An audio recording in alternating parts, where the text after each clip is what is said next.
guys, aqui é o Cleiton Rinda da Mix Shop. Estou aqui para dar dicas sobre tecnologia.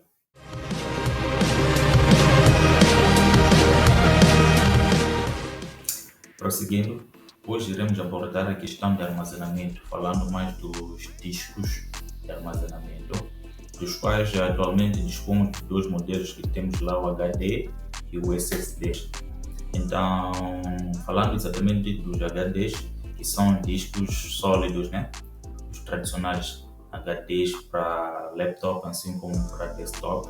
Eu vou tentar resumir de uma forma um pouco breve, onde o disco de armazenamento HDD, o mais tradicional, é um disco do qual ele tem uma componente que é um prato, no qual tem uma espécie de uma agulha que vai reconhecendo os dados, né? Então, em torno que o disco vai rodando, vai girando, ele vai processando os dados. Enquanto já para os discos mais recentes, temos lá o SSD. E o SSD é diferente, ele é uma placa.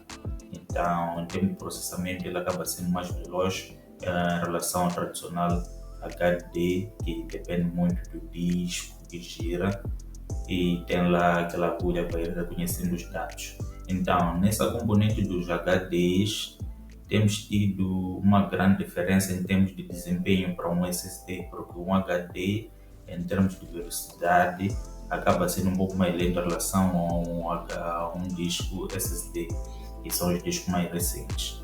E os discos mais recentes, a SSD que temos tido, também tem duas diferenciações. Temos os SSDs SATA e os SSDs M2.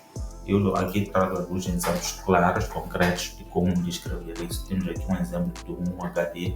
Esse é um HD mais usado para laptops, ele é um pouco menor, mas não deixa de ser um disco com um tamanho um pouco assim considerável. E a semelhança dele, temos também um SSD. Está a perceber? Temos um SSD, ele também leva consigo umas placas no seu processamento que acabam fazendo com que ele tenha uma velocidade um pouco maior. Agora, uma particularidade comum desse disco está nas entradas. Ele juntamente tem uma conexão de um cabo SATA. Se for já ver o cabo SATA que conecta nesse SSD, pode ver aqui, SSD SATA é o mesmo que conecta aqui nesse HD. Já ver? Ele tem uma entrada SATA.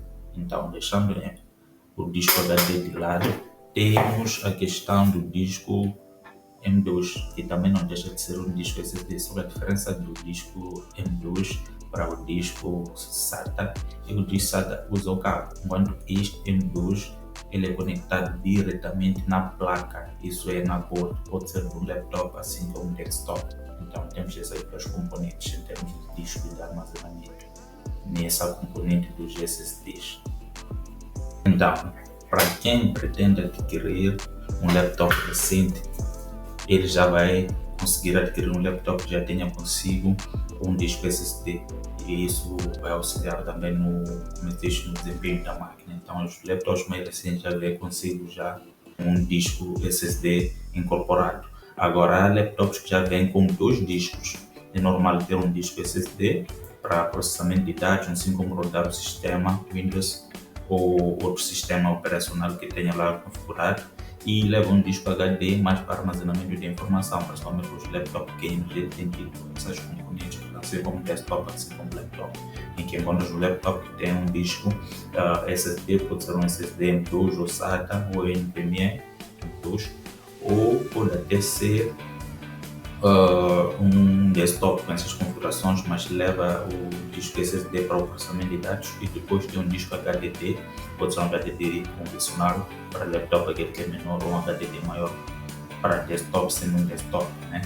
Então, mais ou menos esse conceito. Agora, para quem tem um computador de uma geração um pouco antiga, que ele foi concebido já na altura com um disco HDD, mas quer melhorar a performance do seu computador, é recomendável que também faça um upgrade do disco, né? Pode trocar o seu disco HDD para um disco SSD. Então, a questão do disco SSD compatível com a tua máquina, talvez seja mais viável colocar um disco SATA, porque dependendo das gerações abaixo da 8ª geração. Alguns laptops não levam as entradas na board para um disco M2. Então, sendo assim, o mais prático é ter um disco SSD SATA, que ele vai conectar facilmente na máquina e terá uma melhor performance em termos de processamento de dados pela velocidade da máquina. Agora, talvez também a componente RAM possa contribuir, mas num vídeo de dicas mais à frente daremos mais conceitos de como proceder nesses termos de configurar a máquina para melhorar o desempenho. Então, para hoje, acho que a dica é essa. Para dúvidas, conselhos, comentários, estamos abertos e agradecemos a vossa participação e a vossa disponibilidade para assistir ao nosso vídeo. Até breve.